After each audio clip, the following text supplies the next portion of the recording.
Good afternoon, everyone. And can I remind members that social distancing measures are in place in the Chamber and right across the Holyrood campus. Can I ask that members take care to observe these measures, including when entering and exiting the Chamber? Please only use the aisles and walkways to access your seat and when moving around the Chamber. The first item of business is portfolio questions, and the first portfolio is Environment, Climate Change and Land Reform. And question number 1 is James Dornan.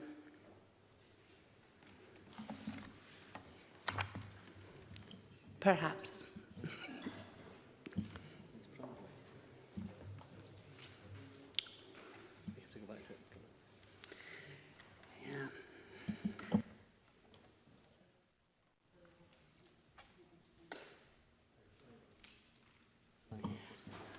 I think if that's acceptable to the member... Oh, here we are. We'll have Mr Dornan instead. He's very acceptable to the members, I know. So question number 1, James Dornan. I'm delighted I came in at that point, Presiding Officer, to ask the Scottish Government whether it will provide an update on what action it is taking regarding the consideration of protection for flapper skate. Ben McPherson. I am pleased to announce the urgent designation of the Red Rocks and Longay Marine Protected Area to protect flapper skate, which is located in the inner Sound of Skye. This is being complemented with an urgent marine conservation order, and both orders will take effect on the 17th of March 2021. This MPA, which covers approximately 6 square kilometres, will provide strict interim protection for a nationally important nursery area and support conservation of this critically endangered species. A proposal for permanent protection of this location will be the subject of a public consultation during 2022. Do we have James Dornan? Yes, I hope so. Can the Cabinet Secretary can the Minister explain to me why it is important we take this action urgently and what is the scientific basis for this designation? Ben McPherson. Protection of this site is vitally important to support the conservation of this critically endangered species, which is protected internationally. Flapper skate were historically abundant in the northeast Atlantic, but their range has reduced significantly. This is the first skate egg habitat of this scale to be found in Scotland, and little is known about flapper skate breeding. We have therefore taken the precautionary approach of providing interim protection from all activities which could affect the area, whilst we develop proposals for permanent protection. A supplementary from Sarah Boyack. Thank you, Presiding Officer. Does the Minister agree with the Our Seas Coalition, who are concerned that the Scottish Government's claim that 30% of our seas are protected is misleading because many of those supposed protected areas don't actually have protective measures in place? Ben McPherson. The Scottish Government, as the member knows, is firmly committed to our marine protected areas, and that is why including this site that of discussion today, 100 sites have fisheries management measures, of which 26 are specifically for nature conservation purposes. So the Scottish Government is committed to the effect that these marine protected areas have and the need for them in order to protect the species that we all treasure across the country. Thank you. And question number 2 is Mark Briscoe. Thank you. To ask the Scottish Government how it is protecting cetaceans from disturbance and injury caused by acoustic deterrent devices. Ben McPherson. The Scottish Government is committed to protecting marine wildlife, including whales, dolphins and porpoise. The current regulatory framework provides a high level of protection for crustaceans, with rigorous processes in place to ensure that action can be taken where required. A report on the use of acoustic deterrent devices at fish farms was laid in Parliament on the 1st of March, as required by the Animals and Wildlife Act 2020. This report explores the sufficiency of the regulatory framework and identifies where further action is required. We will work with the sector and relevant stakeholders to take these forward. Mark Ruskell. That report published to Parliament last week made no firm conclusions beyond requesting more data gathering and research. Can the Minister confirm how many licences have been granted by Marine Scotland to use ADDs under the European Protected Species Scheme? And will Marine Scotland pursue legal action against fish farms which continue to use these devices without a licence, especially when using thicker nets to protect against seal damage would be a reasonable alternative? Ben Macpherson. I refer the member to the report, and as he'll be aware, the report concludes that, if necessary, additional measures will be introduced to ensure a consistent approach to meet international obligations. At present, there are no licences for European Protected Species licences for the use of acoustic deterrent devices at fish farms, resulting from the review instigated last year by Marine Scotland. And a supplementary from Colin Smith. Thank you, President Officer. Marine Scotland have criticised fish farms who aren't sticking to rules of properly reporting the shooting of seals under licence. So can I ask the Minister what action is being taken to ensure that those rules are being properly enforced? Ben Macpherson. As the member will be aware, a change to the Marine Scotland Act came into force on the 1st of February, which removes the two grounds under which Scottish ministers can grant licence for to kill or take seals. And as would be expected, the appropriate bodies are enforcing this legislation. Question number 3, Alison Johnson. To ask the Scottish Government what its position is on working towards making Scotland the world's first rewilding nation. Ben Macpherson. We are committed to tackling the twin crises of climate change and biodiversity loss. These are among the most important challenges of this generation and central to our green recovery from COVID-19. We are leading the world in our moves to end climate change and to restore biodiversity in Scotland. Our high-level statement of intent on biodiversity published in December set out our ambition, including our commitment to protect at least 30% of our land for nature, as well as the 37% of our seas which are already protected. Alison Johnson. While the new Nature Restoration Fund, the additional 10 million agreed in green negotiations, government is welcome by ourselves and others, including the Scottish Rewilding Alliance and the RSPB. It's clear that we need more than investment, we need action. And key to being a rewilding nation are protected areas that mean more than just lines on a map. The Scottish Government does like to boast about how much of Scotland is protected, but you can dredge a marine protected area, you can have driven grouse shooting in a national park, and you can even build a golf course on a triple SI. So does the Minister agree that this is unacceptable, and what action will he take to ensure protected areas mean nature is actually protected? Ben Macpherson. The protections and requirements are set out in the primary legislation which we have agreed as a Parliament. The investment that was alluded to, that was agreed in the budget yesterday, will make an important difference, and I'm sure the next Parliament will look at how we continue to strengthen our measures on these matters as appropriate and as for the benefit of tackling climate change and preventing biodiversity loss, while considering the other factors and interests that we also have to be mindful of. A supplementary from Alistair Allen. Vitally important as this issue undoubtedly is, will the Minister agree that for many fragile communities in the Highlands and Islands, repeopling is also an... Of course, rewilding and repeopling are not necessarily exclusive, so does the Minister agree that where we pursue policies aimed at either, it should be with the agreement and participation of those communities? The sound wasn't great there. Did you catch all that, Minister? Did you get the gist of it? I caught enough, thank you, President Officer.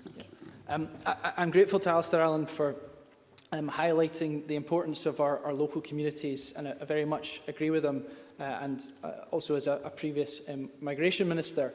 Securing the benefits that nature provides to people for the future is at the heart of our efforts to stem the decline in biodiversity loss Our biodiversity statement of intent, published in December, which I mentioned, includes a strong focus on the role of local communities alongside a commitment to engage with stakeholders in the development of a new biodiversity strategy and associated action plan. Local biodiversity action partnerships provide a model for effective encouragement and coordination of local action, and we strongly encourage local communities to seize opportunities to manage and improve their environment. Question number 4, Ian Gray. To ask the Scottish Government what discussions it has had with East Lothian Council regarding its climate change strategy 2020 to 2025. Ben Macpherson. The Scottish Government is committed to working closely with local government to facilitate high ambition in tackling the global climate emergency. Ministers and officials across the Scottish Government frequently meet with representatives of all Scottish local authorities, including East Lothian Council, to discuss support across a broad range of issues. Climate change officials last met with East Lothian Council on the 28th of October 2020 and discussed the recent Scottish Government Climate Change Plan update and how this aligns with the ambitions set out in the East Lothian Council Climate Change Strategy. Climate change officials also interact frequently with East Lothian regarding the climate emergency through public sector leadership forums such as Sustainable Scotland Network, amongst many others. Ian Gray. Thank you. East Lothian Council strategy is already driving real change. They've worked with the People's Energy Company to launch an affordable energy tariff for county residents. Household recycling rates have been increased to 55.3% of total household waste. There's been great progress in the installation of solar PV on the Council's housing stock, and most recently has been added the ambition to develop the East Lothian Climate Forest with the aim of planting 2 million trees across the county over the next decade. But all of this good work takes place in the face of a £4 million shortfall in funding faced by the Council. How can the Scottish Government provide real and practical support to the strategy? Ben Macpherson. First of all, pay tribute to Ian Gray. Last time I'll probably interact with him in his work on behalf of the people of East Lothian. In 2021-22, in the budget agreed yesterday, East Lothian Council will receive a total funding package of £203.6 million to support local services, which includes an extra £5.5 million to support vital day-to-day services. However, with regard to tackling climate change, of course, there are other aspects that the Council, I'm sure, will be looking at, like the Scottish Government Low Carbon Fund and the Vacant and Derelict Land Fund in order to support local authorities to expand green space. In my previous role as Minister for Public Finance, I had very good engagement with East Lothian Council, and if there's capacity between now and the election period, I would be happy to receive correspondence and potentially engage with them on their issues of priority. Thank you. Question number 5, Neil Findlay. To ask the Scottish Government whether it will provide an update on the action it's taking to tackle littering. Ben Macpherson. We are clear that litter is a blight on our landscape and there is no excuse for it. Our national litter strategy is coming to the end of its 5-year lifespan. We have been assessing progress and will shortly publish a report on this. Later this month, the Cabinet Secretary for Environment, Climate Change and Land Reform will contribute to a litter summit, providing an opportunity to reflect on the current situation, including the impact of COVID-19, and to look ahead at future priorities for tackling litter and improving our local environment. This will be the first in a series of opportunities to consider next steps, working collaboratively with key stakeholders.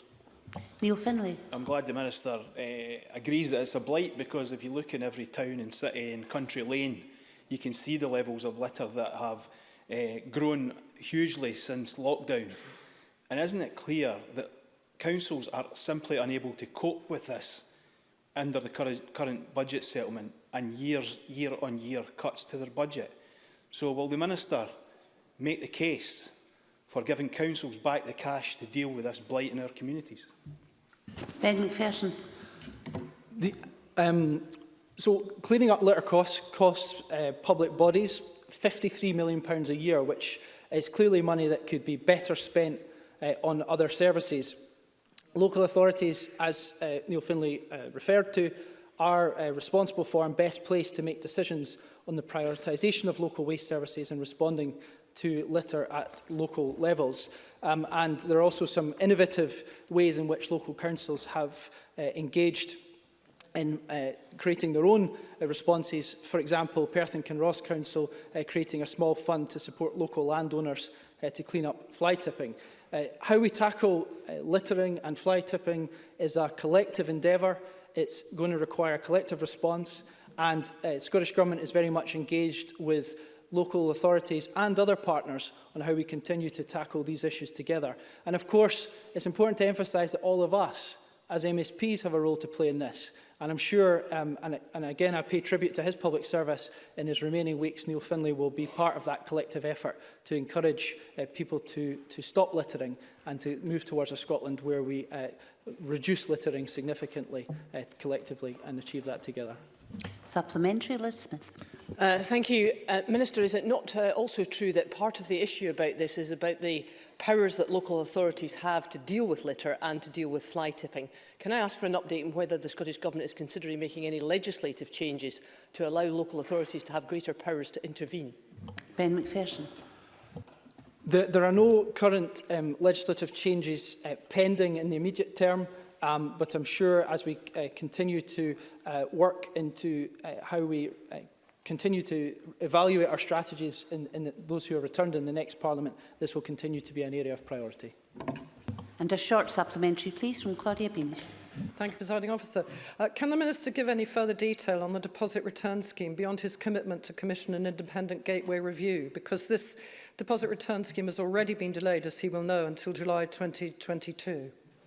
Ben Macpherson. I would refer members to the government-initiated question that was answered on Monday, number 35780, which gives the latest update on the deposit return scheme. Question number 6, Edward Mountain. Thank you, Presiding Officer, and I refer members to my register of interest. To ask the Scottish Government what its position is on the recommendation by the Chief Executive of the Committee on Climate Change that policies for the agricultural sector must be created rapidly to protect the environment and meet emission targets. Ben Macpherson. The Climate Change Plan update provides a pathway to transform Scotland's food and farming sector to continue producing high-quality, sustainable food while reducing emissions and enhancing the environment. We are taking action now. The policies are intentionally front-loaded, and that's to achieve early progress. We are making rapid progress through our farmer-led groups. The Beef Suckler Climate Group's report offers practical recommendations to lower emissions, enhance the environment and boost business resilience.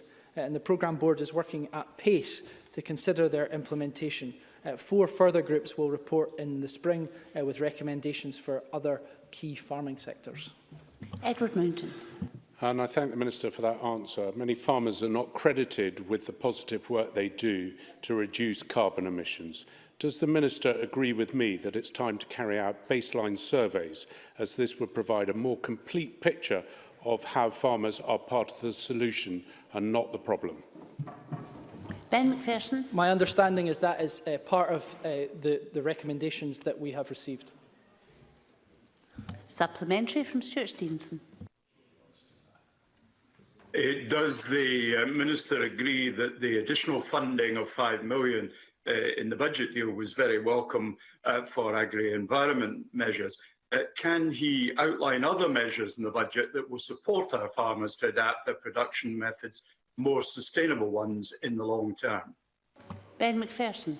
A third of CAP schemes provide funding to support farmers, crofters and land managers towards addressing climate change and wider environmental benefits. The 2020-21 budget includes £40 million to support agricultural transformation. This will be supplemented by the additional £5 million of capital funding. To support this transition, there is an additional £3.9 million for the Farm Advisory Service to ensure continued provision of high-quality advice. And after a number of years spent working for a fairer allocation for Scotland, the BEW funds totalling £25.7 million will also be provided to farmers, crofters and land managers to aid transition in 2021-22. Question number 7, Fulton McGregor. Thank you, Presiding Officer. to ask the Scottish Government what steps it is taking to ensure that Scotland has a green recovery as it moves out of the COVID-19 pandemic. Ben Macpherson. As Scotland moves out from the pandemic, we are committed to rebuilding in a way that delivers a greener, fairer, more equal society and helps us to meet our world-leading climate targets. A green recovery is at the heart of our programme for government and our climate change plan update, with over 100 new policies to help us secure a just transition to net zero. This is supported by the £2 billion of the Low Carbon Fund, a record £1.9 billion low carbon spend in this year's budget, and over £8 billion in our 5-year infrastructure investment plan to decarbonise across sectors whilst creating good green jobs. Fulton McGregor. I thank the Minister for that response. And despite the delays to the UK budget, I was pleased to see the Scottish Government prioritise a green recovery in this budget. With COP26 taking place in Glasgow this year, can the Minister set out what the Scottish Government is doing to encourage other countries to adopt Scotland's ambitious approach to a net zero transition? Ben Macpherson. One of our key objectives for COP26 is to support an ambitious global deal to tackle climate change in a way that is fair and enables a just transition at home and abroad. We have this week announced an international net zero futures initiative in partnership with the Under 2 Coalition and Bloomberg Philanthropies to strengthen state and regional leadership ahead of COP26. Through this initiative, we will create a unique and dedicated space for state and regional governments to foster peer learning, share technical expertise and learn from examples of good practice on setting net zero targets and pathways to achieve them. And we will also publish Scotland's contribution to the Paris Agreement, an indicative NDC ahead of COP26. This document will focus on the fact that Scotland has already set world-leading climate targets and will summarise our plans to reduce emissions and adapt to climate change in a just way. And question number 8, David Torrance. Thank you, Presiding Officer. To ask the Scottish Government what action it is taking to conserve and grow Scotland's natural assets. Ben Macpherson. The Scottish Government is committed to conserving and growing Scotland's natural capital, which underpins our society and our economy. We have made large-scale, long-term investments in our natural capital through policies like the Scottish Rural Development Programme. Our updated climate change plan extends this commitment through long-term investments in woodland expansion and peatland restoration as nature-based solutions to climate change. And our commitment to publishing a Blue Economy Action Plan will support the protection of our marine natural capital. David Torrance. I thank the Minister for that response. Scotland's natural environment is our greatest national asset, but global assessments have highlighted the level of threat and the scale of action needed to avoid the worst impacts of climate change and to help halt the loss of our biodiversity. Can I ask the Minister what progress Scotland is making in response to this crisis and what actions are being taken to ensure that these assets are protected and conserved for future generations to enjoy? Ben Macpherson. Our climate change plan update sets out our ambition to manage land in response to the climate emergency, especially under the agriculture and land use change and forestry sectors. Our biodiversity statement of intent, published in December 2020, signalled our ambition for biodiversity in Scotland and included a commitment to extend the area protected for nature to at least 30% of our land by 2030. Since 2015, we have committed over £200 million in agri-environment contracts and to protect and enhance our environment across Scotland. And we have also made a commitment to invest £250 million in peatland restoration over the next 10 years. Thank you, everyone. And we will now move on to the next portfolio, which is rural economy and tourism. Can I ask if any member wishes to request a supplementary question, press the request to speak button or indicate in the chat function by the letter R, all during the relevant question. And question number 1, please, is Lewis MacDonald. Thank you very much. To ask the Scottish Government what criteria the tourism sector must meet to ensure that people's summer holiday bookings will be honoured. Fergus Ewing. Presiding Officer, the main criteria that all operators must satisfy is that they are following the guidance and not acting out with the regulations at any time. The precise legal requirements for the summer season are not yet known. We continue to pursue a cautious and gradual path out of lockdown, but we are hopeful that the Scottish domestic tourism sector will be open in time for the summer season due to the efforts of all of society and the progress of the vaccine programme. Lewis MacDonald. Thank the Cabinet Secretary for that. I'm sure those hopes are shared by all members across the Chamber, as indeed by all involved in tourism and hospitality in Scotland. While people understand the difficulty of the Government setting any dates at the moment, they are keen to know what criteria have to be met before dates can be set. So I wonder if the Cabinet Secretary agrees that it would be very valuable to identify what triggers will lead to tourism businesses being given the green light to reopen, both for their forward planning and that of their customers. Fergus Ewing. Obviously, we are all keen to see restart of tourism, but it is correct that we take a cautious approach, and the triggers for restart will, of course, be based on an assessment of the relevant evidence, the public health evidence from epidemiologists, and will proceed on that basis. But we are obviously hopeful that, given the success in tackling the virus, combined with the fact that we have delivered, I believe, over 1.7 million vaccines, and that the aim is for every adult to be vaccinated by the end of July, that we will see significant progress. When restart does happen, and plainly consideration is being given to precisely this, we will, of course, proceed in a gradual way. Last year, we started off with self-contained premises, for example, self-catering premises, caravans and caravan sites, other self-contained properties, because they allow people to have a holiday but stay in their bubble, for example. So that approach, which we followed last year, may commend itself again this year, but I'm working hard with the sector, engaging every day with 5 meetings in the last 3 days with various tourism interests, and this is most certainly something upon which there's an appetite for further information just as quickly as possible. So we're working towards that end right as we speak. I've got 2 supplementaries. I'll try and take them both for quick. First of all, Kenneth Gibson.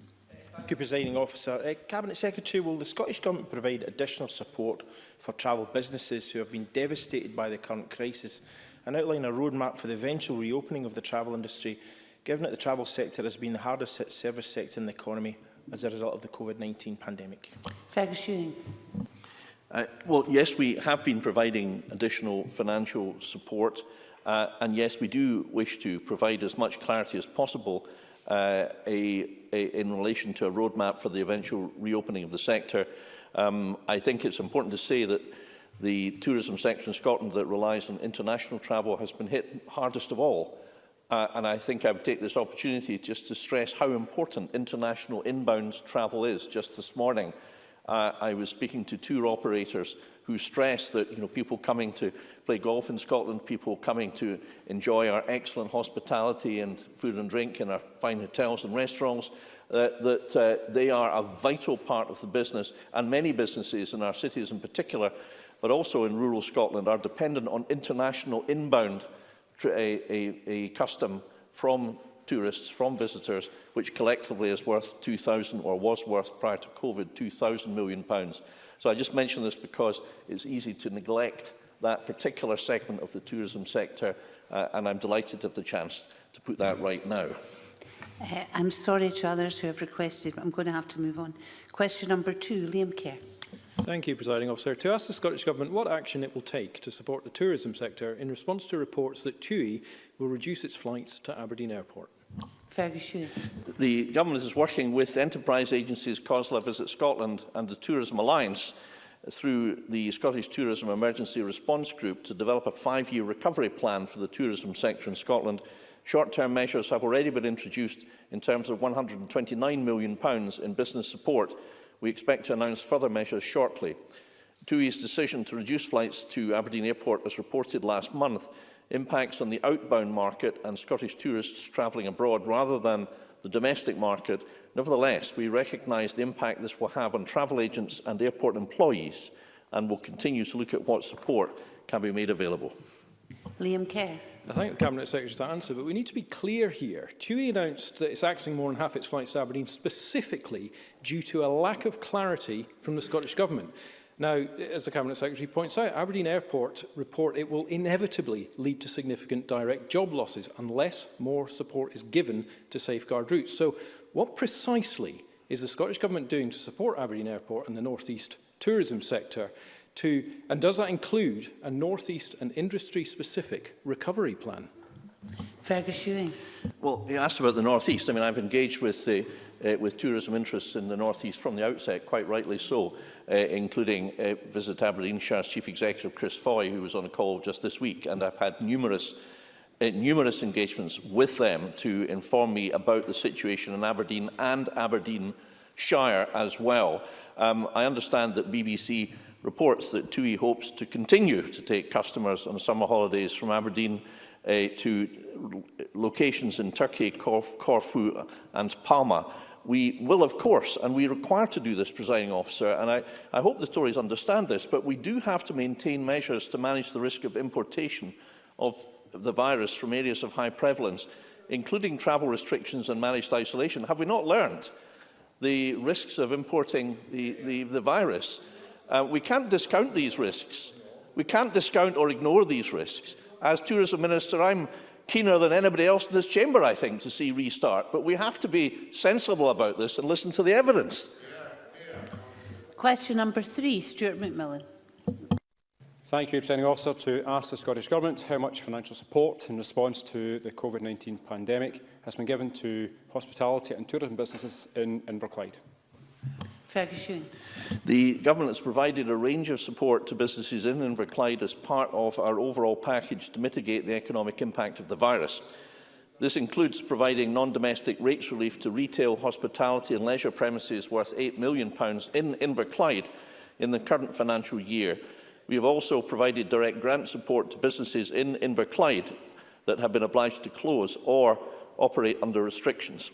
Between 2nd November and 22nd of February, over £2 million was provided to businesses in Inverclyde under the Strategic Framework's Temporary Closure and Restriction Funds, and £2.4 million has been paid out to 377 businesses in hospitality, retail and leisure top-up payments.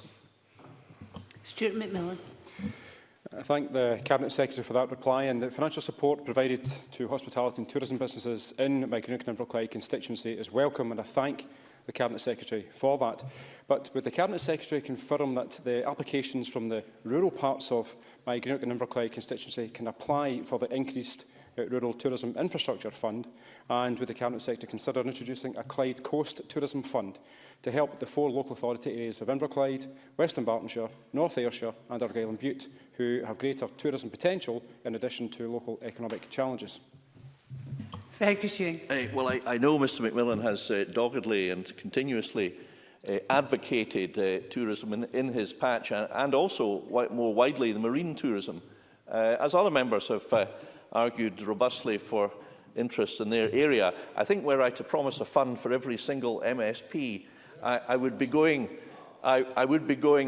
further even than Father Christmas, and much as I may resemble that character, I think that would be an imprudent thing to do for a government minister.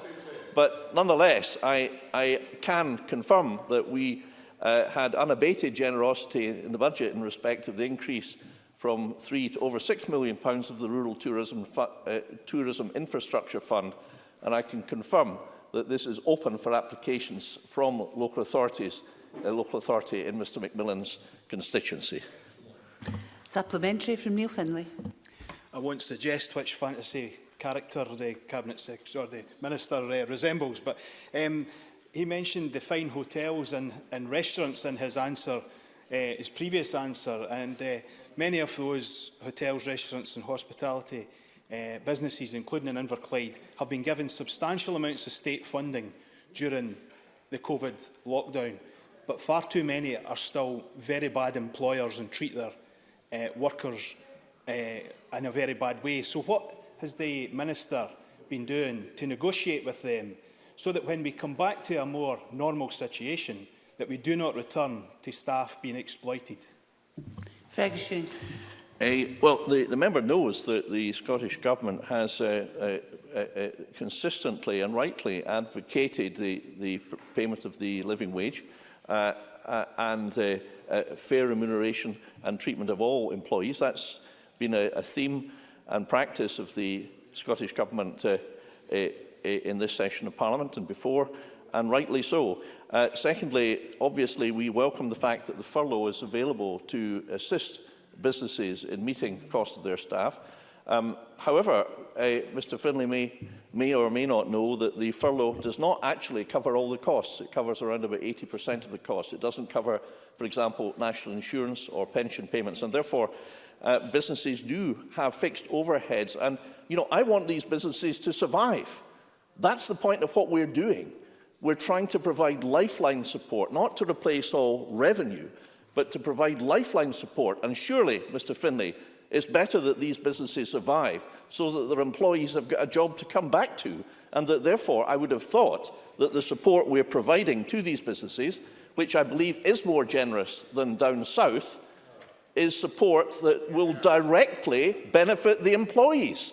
That's a good thing, isn't it? Question number 4, Stuart Stevenson. To ask the Scottish Government what discussions it has had with the UK Government regarding the potential impact on beef farming in Scotland of a Memorandum of Understanding with Brazil. Ferguson. I've previously written to the UK Government on this, expressing strong concerns about any increase in imported beef through the Mercosur Free Trade Agreement. I'm aware the UK Government agreed with Brazil last October, establishing a joint agriculture committee to look at sanitary standards. Unfortunately, they haven't engaged with us, despite standards in Scotland being our responsibility. It's our belief that significant quantities of imported South African beef could have a damaging effect on Scotland's highly acclaimed beef production, potentially undermining our high regulatory standards and impacting on our domestic trade. Fundamentally, I cannot and would not support any increased quota. Stuart Stevenson. Does the Cabinet Secretary agree that it's not simply about sanitary standards, but that the import of hormone-treated beef from pastures in felled rainforests, shipped here to compete with our premium hormone-free Scotch beef, is problematic on several levels, including climate change? Ferguson. Yes, I've said it time again that we wouldn't tolerate any trade deal that allowed imports of hormone-treated beef. Recommendations from the Trade and Agriculture Commission, whom I met with on Monday, clearly recommends any trading partners wishing to import into the UK shall demonstrate equivalent production standards. And that assurance from Tim Smith, the Chief Executive, was very welcome. So this should be implemented across all the UK's trade deals, ultimately banning the import of hormone-treated meat. Question number 5, Alistair Allen. To ask the Scottish Government what action it will take to enhance the capacity of the Crofting Commission. Ferguson. The additional funding I announced in July 2020 has allowed the Commission to establish 4 Crofting Commission posts in the Western Isles and increase its development activities. This will allow the Commission to continue its work in establishing new grazing committees, ensuring that our common grazings are managed effectively, and encourage diversified activities such as agri-tourism, peatland restoration, habitat improvement and forestry. It will enable the Commission to support the strengthening and diversification of crofting. The new officers will liaise with crofting communities to encourage croft occupancy and croft use. And finally, the Commission will also further its work in tackling neglect of croft land to create opportunities for new entrants. Alistair Allen. I thank the Cabinet Secretary for his response, and I'm encouraged to hear about the new staff he mentions. I'm often contacted by constituents frustrated at delays they experience with paperwork submitted to the Commission. I make absolutely no criticism, I should say, of the Commission staff, who have a difficult enough job as it is. However, I would be grateful to know what is being done to make sure that the Commission is able to meet the needs of crofters in this particular respect. Ferguson. I'm aware there have been such such issues, but the additional funding we provided this year has enabled the Commission to take steps to make improvement to its IT infrastructure, which will enable efficiency savings, and to the Commission's website, which will improve the customer experience. And the new officers, which Dr Allen has, of course, campaigned for some time, will be based alongside crofting communities on islands within his constituency, with a key aim to help build local relations within the crofting communities and generally further the cause of crofting and the interests of crofters. Can I remind members that if they have a numbered question on the bulletin, they don't have to press their button in the chamber. Just press your button for supplementaries. And I call question number 6, Christine Graham. I know that was directed at me. You kept putting it off and I kept putting it on, but there we go. Now I know why. To ask the Scottish Government what discussions it has had with Scottish Borders and Midlothian councils concerning the impacts on tourism in their areas as a consequence of the COVID-19 pandemic. Fergus. I'm somewhat reluctant to interrupt that exchange. Visit Scotland engages regularly with local authorities and has recently met with Midlothian Council to discuss COVID response and recovery. It also engages with Scottish Borders Council on a weekly basis. We engage through our enterprise agencies along with Visit Scotland to continue to monitor the impact of the pandemic on the sector.